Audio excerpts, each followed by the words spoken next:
오늘 말씀 잠깐 해서 강의를 하다 보면 모세가 하나님께 대답을 하는 그런 글로 4장 1절을 시작합니다. 모세가 대답을 했을 때 뭐라고 했냐면 그들이 나를 믿지 아니한다. 하나님께서 파송하고자 하는 그 모세를 보내려고 할 때 모세는 계속해서 부정적인 이야기를 합니다. 나는 갈 수 없습니다. 그들이 나를 믿지 아니하면 어떻게 합니까? 그러면 네가 여호와를 만났다고 이야기하는데 여호와 하나님께서 네 앞에 나타날 리가 없다. 너 앞에 나타날 리가 없다. 이렇게 대답을 하죠.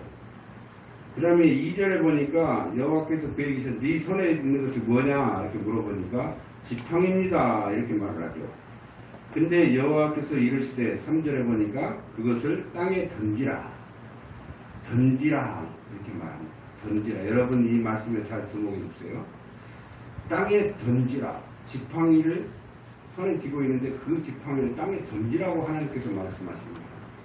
그러니까 던지니까 어떻게 해요? 그것이 뭐가 됐다? 뱀이 됐다. 뱀. 여러분 뱀 하면 생각나는 어떤 이미지가 있죠? 뱀 하면 그렇죠. 사탄마귀. 뱀이 마귀 사탄마귀에 대해서 아담과 하와를 온 우리 인류를 죄악 속으로 빠뜨려진 그 형상물이 바로 뭐였어요? 뱀이 됐죠.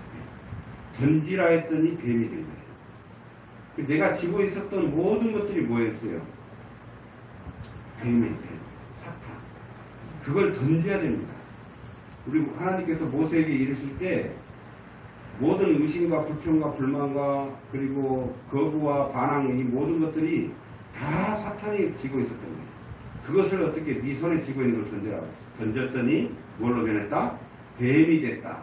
그 형상을 알게 하신 거죠. 그리고 하나님을 다시 명령을 해서 그 뱀의 꼬리를 잡아라. 머리는 누구의 몫이에요? 머리는 우리 주 예수 그리스도. 여자에게서 남자가 내 머리를 밟을 것이며 너는 그 발꿈치를 물 것이다 그랬잖아요. 그래서 꼬리를 잡아라서 꼬리. 그 꼬리를 잡았더니 뭐가 됐어요? 다시 능력의 지팡이가 된 것이 오늘 말씀의 핵심입니다. 벌써 다 끝났어요. 이 말씀 벌써 다 모든 핵심적인 내용은 다 말씀드렸습니다. 이해가 되시죠? 네. 그렇죠. 뱀의 형상을 가진 나의 지팡이, 모세의 지팡이. 그걸 던졌더니 뱀이 되었고 그 뱀의 꼬리를 잡았더니 하나님의 능력의 지팡이가 다시 되었다는 그런 내용입니다. 여러분, 모세 하면은 어떤 이미지가 생각납니까? 이스라엘의 민족의 위대한 지도자 이렇게 생각나지 않습니까? 그런데 오늘 본문을 보면은 본문과 3장과 4장을 보면 모세는 소심하고 그리고 부정적인 사람이었다. 하나님이 명령을 하는데 하나님 앞에서 모든 걸 부정적으로 이야기하는 거예요. 이래서 안 됩니다. 저래서 안 될 거예요. 나를 믿어주지 않을 거예요. 이렇게 계속 부정적으로. 위대하신 전지전능하시고 무소부재하신 그 하나님께서 모세 앞에 나타나서 말씀을 명령을 하는데도 이 모세는 얼마나 부정적인 사람인지 몰라요. 안 된다는 거예요. 안 돼요. 안 돼요. 나는 입이 굳어서 말도 못해요. 내가 누구이가한테 내가 가서 그곳에 가서 말합니까? 나를 보내지 말아주세요. 나는 약합니다. 나는 이래서 안 됩니다. 저래서 안 됩니다. 계속 부정적으로 이야기합니다. 그러니까 하나님께서 딱 나타나서 말씀하신 말이 네 손에 든 것이 뭐냐? 이렇게 물어보셨다는 거죠. 이처럼 모세는 소심하고 부정적인 사람이었고 겁쟁이였다는 거예요. 겁쟁이. 이 사람이 나중에 어떻게 됐어요? 지금 결론적으로 말하면 모세가 지었던 그 지팡이가 다시 하나님의 역사를 해서 뱀이 다시 지팡이가 된 이후에 모세가 완전하게 변해버렸다는 거예요. 결론은 뭐예요? 하나님을 만나야지. 하나님이 함께 하셔야만이 우리가 이 모세가 변화된 것처럼 우리도 변화될 수 있다는 것입니다. 아멘. 네. 모세의 출생 이야기와 자라는 환경에 대해서 잠깐 제가 이야기를 하겠습니다. 이 이야기를 들어보면 한편의 드라마와 같아요. 여러분 드라마 보면 가장 클라이막스에 딱 올라갈 때 스톱은 다음 주에 이렇게 넘어가죠. 그런데 지금 오늘 모세 이야기는 다음 주가 없습니다. 오늘 이 주로 다 끝내야 됩니다. 그래서 오늘 재밌는 드라마 이야기 하겠습니다. 우리는 맨날 성경을 보기 때문에 대충 내용은 알고 있죠. 그러나 처음 듣는 분들은 재미있는 이야기가 될 수가 있어요. 모세는 하나님의 계획 가운데 태어난 아이였고, 그 다음에 하나님의 계획 가운데 이스라엘 민족의 지도자로 세움을 받았던 사람이에요. 근데 그 사람이 태어나게 된 배경에 대해서 제가 말씀을 드리는데, 여러분 우리가 창세기 공부를 하면 그 야곱의 가장 사랑했던 그 아들 누구였죠? 요셉. 요셉이 그렇게 아버지의 사랑을 특별히 받았어요. 12형제 중에서 가장 예쁨을 받고 사랑을 받았던 아들이 누구였어요? 요셉이에요. 근데 요셉이 17살에 형들의 미움을 받아가지고 애굽으로 노예로 팔려가게 됩니다. 노예. 그러니까 형들한테 아버지 심부름을 갖다가 형들이 그 요셉이 너무너무 아버지 옆에서 붙어가지고 극진한 사랑을 받는 걸 보고 굉장히 시기를 해가지고 이 요셉을 갖다가 애굽의 노예로 팔아버린 거예요. 얼마나 처참합니까? 어제까지 참 기공자로 살았던 그 아들이 어느 한순간에 형제들의 그 시기를 받아가지고 미움을 사서 그 2억 마리 그 머나먼 나라 애굽 땅으로 팔려나가 버린 거예요. 노예로. 그런데 그곳에서 하나님이 요셉과 어떻게 했다? 함께 하셨다는 거예요. 함께. 그곳에 팔려가게 된 것도 다 나중에 보니까 하나님의 계획이었어요. 노예로 팔려간 상황에서도 함께 하셔가지고 이 요셉이 형통의 복을 누린 거예요. 형통의 복. 요셉이 들어갔다면 모든 것이 형통하게 된 거예요. 그러니까 노예로 팔려갔지만 그 노예의 주인들한테 굉장히 사랑을 받게 되는 거예요. 감옥에 들어가서도 감옥에서도 사랑받고, 노예가 돼가지고도 노예에서도 사랑받고, 이렇게 사랑받다가 나중에 어떻게 합니까? 어느 순간에 그 바로 왕, 그 애굽 나라의 왕이었던 그 바로 왕의 꿈을 해몽해주면서 그 나라의 총리가 되어버린 거예요. 총리. 총리는 어떤 사람이에요? 1인 지하 만인 지상. 그러니까 오직 왕 밑에 딱 이 요셉이에요. 그리고 많은 국민의 가장 위에 있는 사람. 그러니까 요셉 위에 누가 있어요? 왕밖에 없어. 그 정도로 이제 위대한 총리가 되어버린 거예요. 그래서 7년 가문과 7년 풍년과 7년 가문을 예언했고, 그로 인해서 총리가 되어서 그 애굽 땅만 그 7년 흉년에 대비하였기 때문에 그 애굽 땅 주변에 있는 모든 나라의 많은 사람들이 굶어 죽어갈 때 이 애굽만큼은 굶지 않았어요. 그럴 때 이 자기를 팔았던 형제들을 용서하고, 요셉을 용서하고 자기 아버지와 그 형제들의 가족을 다 데리고 애굽 땅으로 오게 됩니다.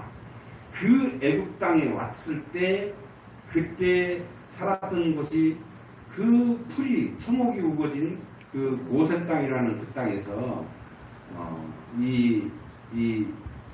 아버지의 후손들, 그리고 요셉의 자손들, 그리고 형제들의 자손들이 그 땅에서 무려 400년 동안이나 편안하게 총리의 가족으로서 특별 대우를 받으면서 살아왔습니다.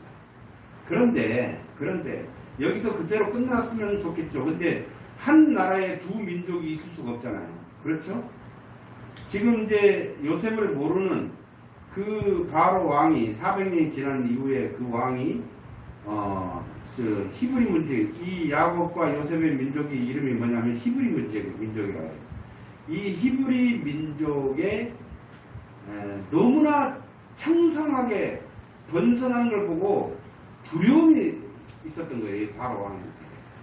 근데 바로 왕이 생각할 때, 야, 지금 히브리 민족이 너무너무 저렇게 크게 번성하는데 이대로 놔두다가 잘못되면 우리가 이 애들한테 먹혀버릴 것 같다. 그러니까 이 애들을 더 이상 더 크게 번성하지 못하도록 이 사람들을 노예로 우리가 부리게 하자. 그때부터 노예가 되버린 거예요. 노예가 다시 이 애굽 땅에서 그동안 400년 동안 잘 이렇게 있었는데 400년 만에 이 바로 왕이 마음을 달리 먹고 어떻게 했어요? 그들을 노예로 삼아버린 거예요. 그래가지고 혹독한 노역을 시킵니다. 성을 지을 때 돌을 나르고 돌을 깎고 돌을 움직이는 그런 쌓는 그런 일들을 이 히브리 민족에게 시키는데, 그래도 그렇게 고된 노역을 시켜도 자꾸 애들이 막 태어나는 거예요. 사내 아이들이 막 뿡뿡뿡 태어나. 그러니까 이 바로 왕이 나중에는 어떻게 해요? 사내 아이는 다 죽이고 태어난 아이들 중에서 사내 아들은 다 죽이고 딸만 어떻게 해라? 살려둬라. 그렇게 된 거예요. 그런데 이때 태어난 아이가 누구였어요? 모세였어요. 모세. 그래서 이제 이 모세를 태어나긴 태어나는데 바로 왕이 죽이라 가지고 군사들이 쳐들어올 것 같으니까 이 아이를 어떻게 해요? 갈대 상자에다가 아이를 담아가지고 나일강에다 띄웁니다. 그런데 하나님의 섭리 가운데 어떻게 해요? 모세가 그 바로의 그 애굽의 공주의 양자로 건져냄을 받아요. 모세가 물가에서 그 바구니가 앵앵 걸고 울고 있으니까 바구니를 열어보니까 그 아이가 하나가 들어있거든요. 그래서 그 아이를 갖다가 그 애굽 궁의 궁전으로 넣게 된 거예요. 그리고 그 공주의 양자로 세우는 거예요. 그리고 그 아이를 키우는데 그 모세가 그 궁에서 몇 년 동안 살게 됩니까? 무려 40년 동안 그 궁전 안에서 살면서 정치, 경제, 군사 이 모든 것을 배우게 되고 왕자로서, 왜냐하면 애굽 공주의 아들이기 때문에 양자였지만 아들이기 때문에 그런 고학력적인 아주 좋은 그런 것들을 다 습득하게 됩니다. 모세가 자라면서 점점 강인해지고 그런 것들을 습득하게 돼가지고 멋지게 아주 잘 자랐는데, 이 모세는 자기 민족이 누구라는 걸 알게 됐어요. 자꾸 이제 유모를 통해서, 유모가 사실은 자기 친엄마였어요. 그런데 유모를 통해 가지고 자기 민족에 대해서 이야기를 듣게 됐는데, 어느 날 순시를 나갔다가 밖으로 쭉 나가는데 갑자기 외국 사람이 자기 민족 히브리 사람을 때리는 걸 본 거예요. 때리는 걸 보고 그것을 그 자기 민족을 사람을 때리니까 분노를 해가지고 어떻게 했어요? 그 외국 사람을 때렸는데 그 사람이 죽어버린 거예요. 그래서 이 모세가 당황해서 그 죽은 사람을 모래속에다 숨겨버렸어요. 그런데 그걸 누군가가 보고 있었던 거예요. 나중에 그 사실이 발각되고 나서 모세는 어떻게 합니까? 40년 동안 살았던 그 궁전에서 도망을 치게 됩니다.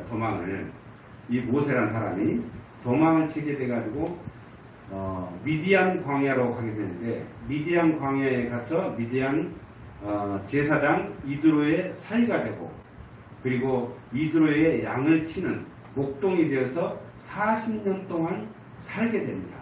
광야에서.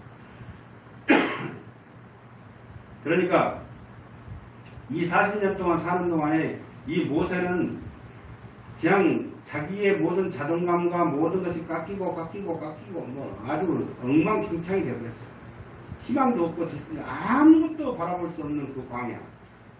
그곳에서 40년 동안에 살게 되니까 모세는 너무너무 연약한 사람이 되어버린 거예요. 과거에 궁전에 있을 때는 이 세상의 모든 걸 다 할 수 있는 능력 있는 멋진 사나이로 했는데, 쫓겨나가지고 40년 동안 광야에서 살다 보니까 완전히 처참한 신세로 변해버린 거죠. 그런데 이때에 40년 동안 광야에서 양을 치던 중에 모세가 하나님의 산이라고 하는 그 호렙산으로 가게 되는 거예요. 어느 날 양을 데리고 산 위로 이렇게 올라가는데 갑자기 자기 눈앞에서 어떤 광경이 보였냐면, 여러분 상상을 해보세요. 떨기나무라고 이렇게 있어요. 떨기나무. 그냥 나무예요. 우리 생각하면 그냥 소나무찜이라고 생각하시면 돼요. 소나무가 있는데 그 떨기나무가 있는데 떨기나무에 불이 붙었단 말이에요. 산에서. 그러니까 불이 붙었네? 그러면 불이 붙었으면 불이 확 타버리면 이 나무가 타야 될 거 아니에요. 근데 그 나무가 타지 않고 불만 있는 거예요. 불만. 그래서 야 신기하다. 신기하다 하고 그곳에 가서 더 자세히 보려고 가까이 가다 보니까 그 불 가운데서 하나님의 목소리가 들린 거예요. 모세야 모세야 이렇게 부르는 모세야 모세야. 그러면서 이곳으로 가까이 오지 말라. 가까이 오지 말라. 이곳은 거룩한 땅이니 너는 신을 벗어라. 이렇게 하나님의 음성을 듣게 됩니다. 여러분, 그 산은 산이에요. 우리 보이는 산일 뿐입니다. 그런데 그 산이 거룩한 땅이라고 하나님이 나타나셔서 너는 신을 벗고 신을 벗어라. 거기서 신발을 벗어라는 거죠. 네가 그 때 묻은 신을 벗어라. 이렇게 말씀하시는 거예요. 이 산은 무슨 산이에요? 호렙산인데 그냥 이게 뭐 특별한 구분되어 있는 산입니까? 아니에요. 그냥 일반적인 산이에요. 그런데 그 떨기나무에서 불이 붙는 걸 보고 놀래서 그쪽으로 가까이 다가가려고 할 때 하나님이 나타나신 거예요. 하나님이.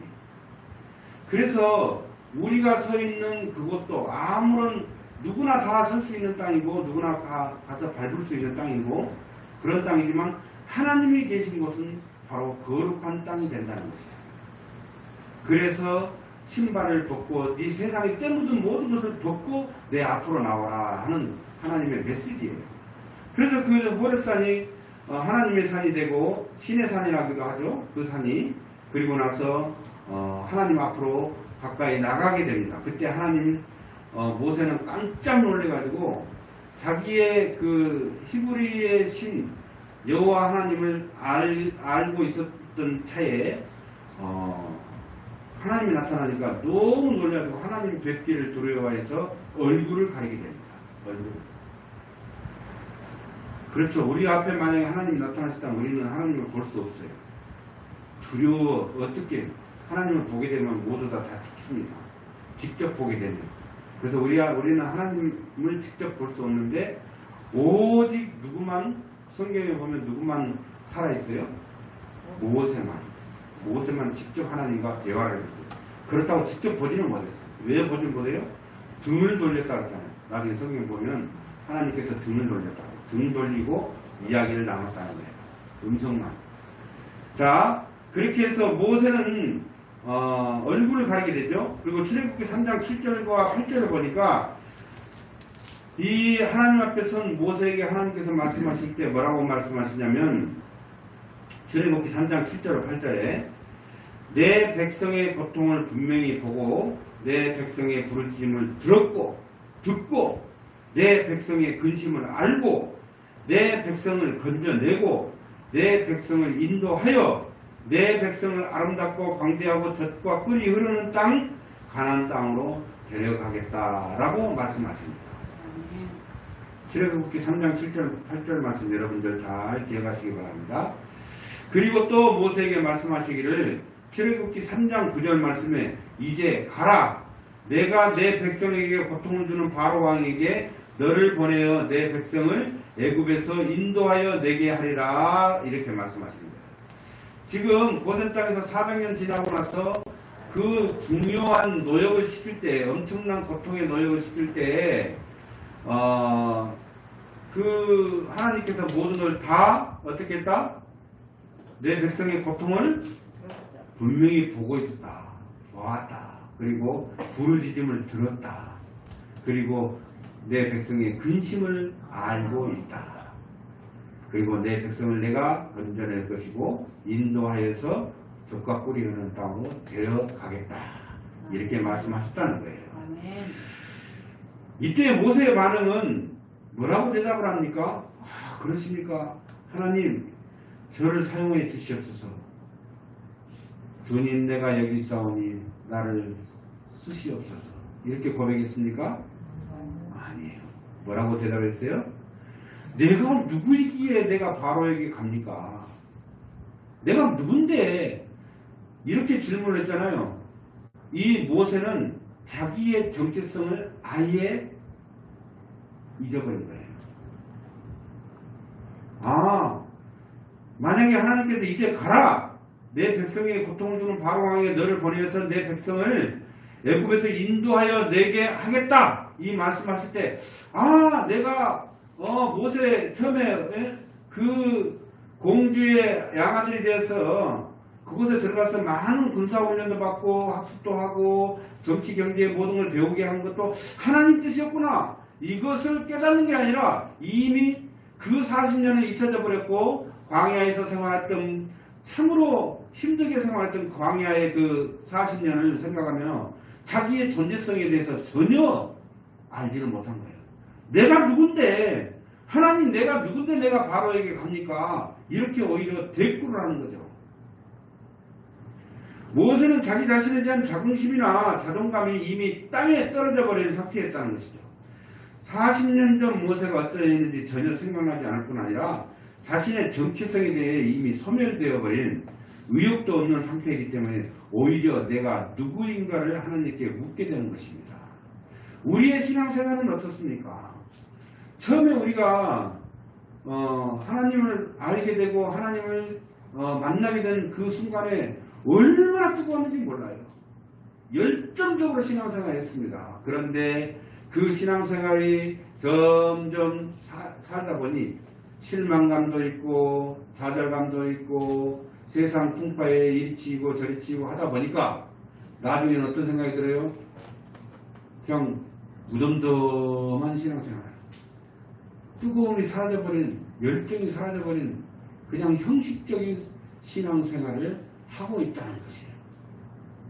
그렇지 않습니까? 모세 마찬가지예요. 모세도 40년의 광야 생활을 하다 보니까 그 어려운 고통 생활을 하다 보니까 이제는 옛날 내가 뜨거웠던 열정이 다 사라져버렸다는 거예요. 하나님께서 의기소침해 있는 모세에게 용기를 주면서 하나님 당신의 이름을 알려줍니다. 출애굽기 3장 14절에 어떻게 해요? 하나님이 모세에게 이르시되 나는 스스로 있는 자이니라. 그렇습니다. 모세에게 용기를 주면서 하나님 당신의 이름을 알려주신 거예요. 우리는 스스로 있는 사람들입니까? 아니요. 이경 할머니는 어떻게 태어났을까요? 이 땅에 이경 할머니의 어머니와 아버지가 사랑하고 이경 할머니를 생산하게 된 거예요. 그렇죠?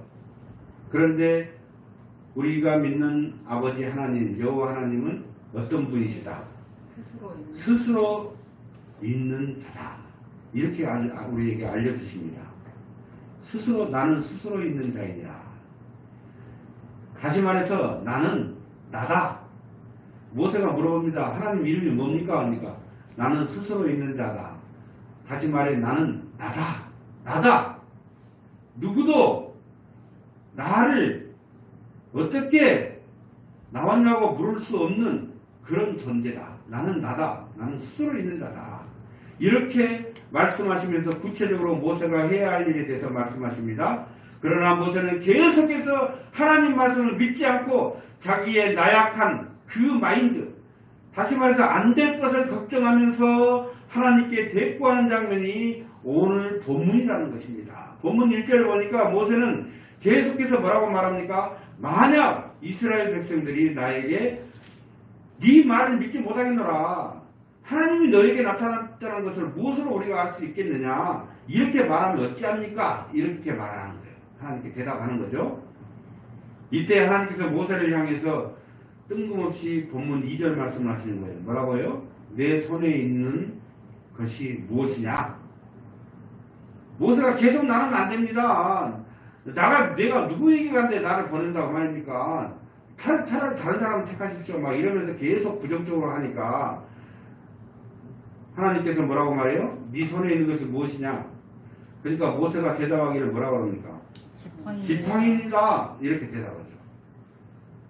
성도 여러분, 하나님이 모세의 손에 들려 있는 것이 지팡이인지를 몰라서 물어보겠습니까? 알고 계십니다. 알고 계시죠. 당연히 알고 계시죠. 우리도 알고 있는데 지금 지팡이 들고 있는 거 보면 왜 그게 물어봤을까요? 왜? 그 이유는 모세 자신은 아무것도 못합니다. 나는 이제 늙어서 싸울 능력도 왜 늙었다고 말하냐면 그때 하나님이 나타난 나이가 몇 살이냐면 80살이에요. 80살. 하나님이 이 모세에게 나타난 나이가 몇 살? 80살. 40년은 국에 살았고 40년은 광야에 살았기 때문에 이제는 내가 늙어서 나는 못합니다. 이런 말한 거죠. 그 말은 당연한 것 같죠. 80세니까. 나는 늙었습니다. 이제 늙어서 싸울 능력도 없고 힘도 없어요. 나는 몸도 마음도 병들어가지고 예전처럼 날새지도 못하고 애굽 땅에 이제 내가 아는 사람들은 다 듣고 없을 거예요. 인맥도 없고 나의 인생은 실패했기 때문에 나는 절망과 낙심과 온갖 스트레스와 고통 가운데 있습니다. 이런 등등 이런 핑계를 대는 거예요. 계속해서 이 모세가 그런 핑계를 대고 있으니까 그 모세의 핑계를 듣고 계신 하나님께서 네 손에 들고 있는 것이 무엇이냐라고 물어보시고 그 말씀하신 그 의도는 그래? 네가 못하겠다고? 그래. 네 보고 너 보고 하라는 것이 아니야. 네가 지고 있는 그 지팡이를 통해서 내가 구원의 계획을 이루어 갈 것이다. 그러니까 네가 지고 있는 그 지팡이를 통해서 이룰 일을 네가 한번 봐봐라. 이런 말 뜻이에요. 네 손에 들고 있는 건 뭐냐? 지팡이입니다. 그래? 네가 못하겠다고? 그래. 나는 너를 통해서 하는 게 아니라 네 지팡이를 통해서 할 거야. 지팡이. 네가 못하겠다고 말하는 그 자존감들 쓰러져 버리는 그 자존감 그걸 통해서 하는 게 아니라 네가 지고 있는 이 마른 막대기와 같은 이 지팡이를 통해서 내가 할 일을 너에게 보여주겠다는 것입니다. 네 손에 쥐어져 있는 그 막대기와 같은 지팡이는 오늘 지금의 모세의 모습과 같습니다. 아니 우리의 모습과 같다는 거예요. 모세는 태어나서 40년 동안 왕궁에 살면서 정치가로서 지도자로서 군대와 국가를 운영하는 리더자로서의 무술과 교육을 받으면서 그렇게 살아왔다는 것이에요.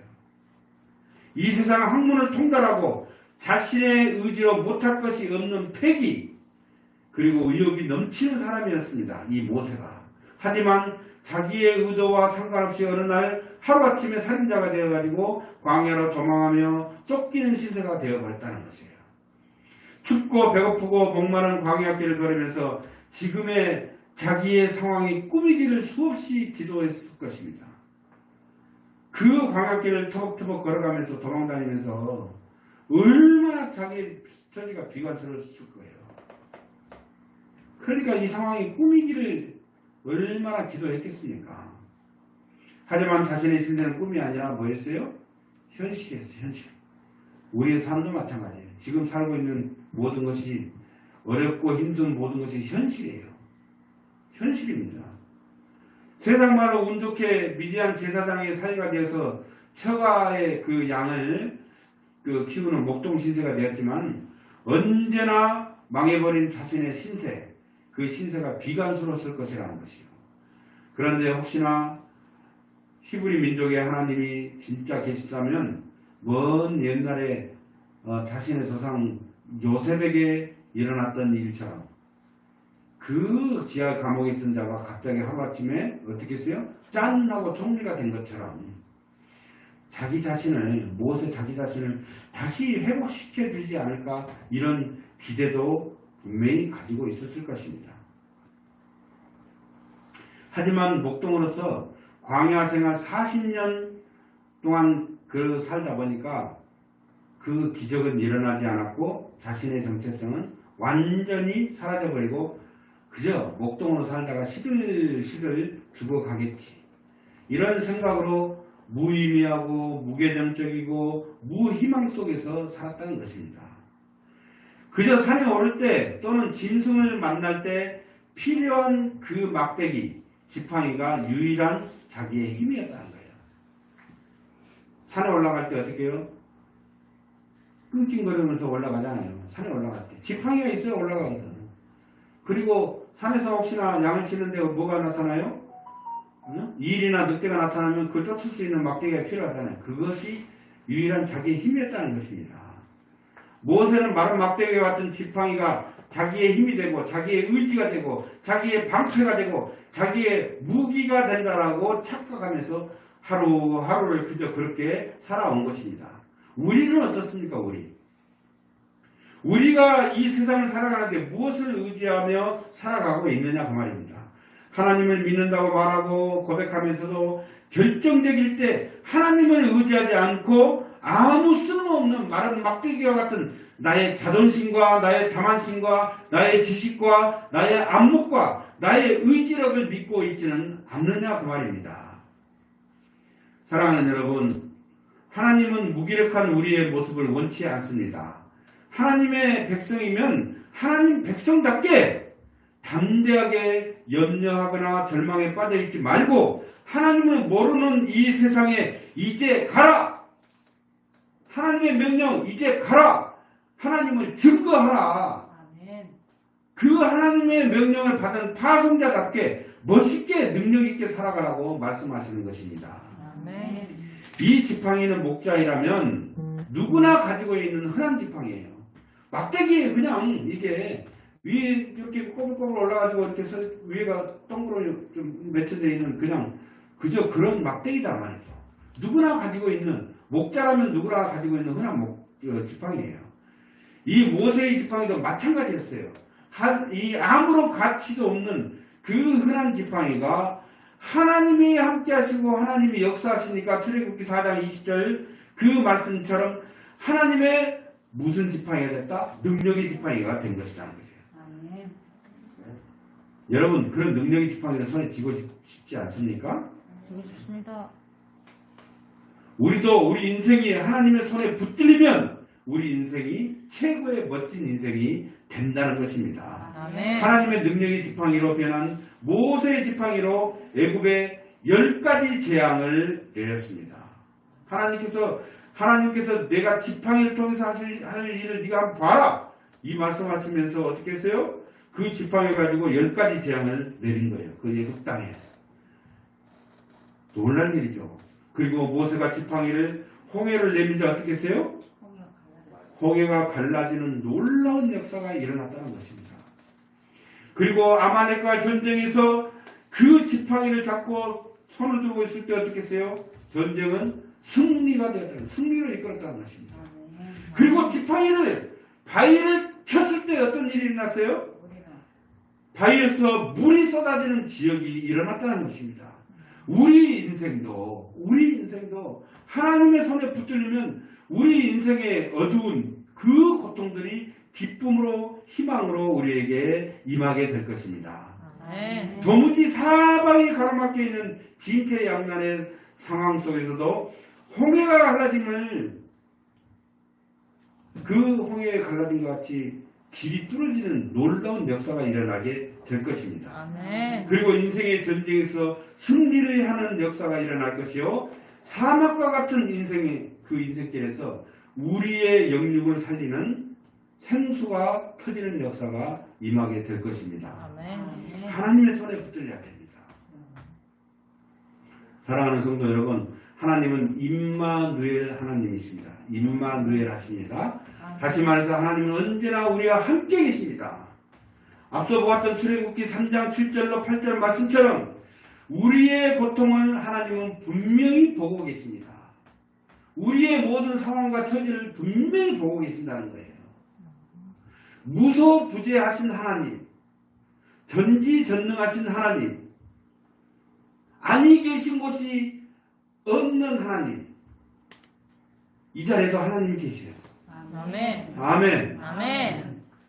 우리의 하나님이 이 자리에 함께 계시기 때문에 우리의 고통과 우리의 처지를 다 보고 계십니다. 그리고 우리가 하나님께 부르짖는 그 부르짖음의 기도를 듣고 계신다는 거예요. 그리고 우리들의 근심을 알고 계십니다. 하나님은 우리를 건져내시고 우리를 인도해 주십니다. 하나님은 우리를 아름답고 광대하고 젖과 꿀이 흐르는 땅 가나안 땅으로 데려가시겠다고 말씀하십니다. 하나님의 이 약속을 믿으시기 바랍니다. 하나님이 우리를 스스로 선택하시고 하나님이 우리를 스스로 선택했다는 거예요. 모세가 하나님을 선택한 게 아니라 하나님이 모세를 찾아오는 것처럼 하나님이 우리를 택하셨다는 거예요. 그리고 모세의 손에 지어진 그 능력의 지팡이로 만드신 같이 막대기와 같은 나의 지식과 안목 그리고 생각과 자랑 하나님 이 모든 것이 하나님의 능력의 도구로 변화가 되어서 근심과 괴로움과 불안함과 절망과 낙심과 두려움과 고통 속에 빠져있는 우리의 삶이 담대한 자, 힘있고 멋있는 자로 하나님께 쓰임받는 우리 모두가 되어지길 주 예수 그리스도의 이름으로 축원합니다. 아멘. 마지막으로 우리 성경 한번 찾아보고 예배를 마치도록 하면 말씀을 마칩니다. 출애굽기 3장 7절로 8절. 방금 우리가 봤던 4장 앞장이죠. 3장 7절로 8절. 지금까지 제가 말씀드렸던 모든 것은 제가 말씀드린 게 아니라 성경에 나와 있는 하나님의 말씀입니다. 한번 볼까요? 7절부터 시작. 여호와께서 이르시되 내가 애굽에 있는 내 백성의 고통을 분명히 보고 그들이 그들의 간독자로 말미암아 부르짖음을 듣고 그 근심을 알고 내가 내려가서 그들을 애굽인의 손에서 건져내고 그들을 그 땅에서 인도하여 아름답고 광대한 땅, 젖과 꿀이 흐르는 땅, 곧 가나안 족속, 헷 족속, 아모리 족속, 브리스 족속, 히위 족속, 여부스 족속의 지방에 데려가려 하노라. 아멘. 기도하겠습니다.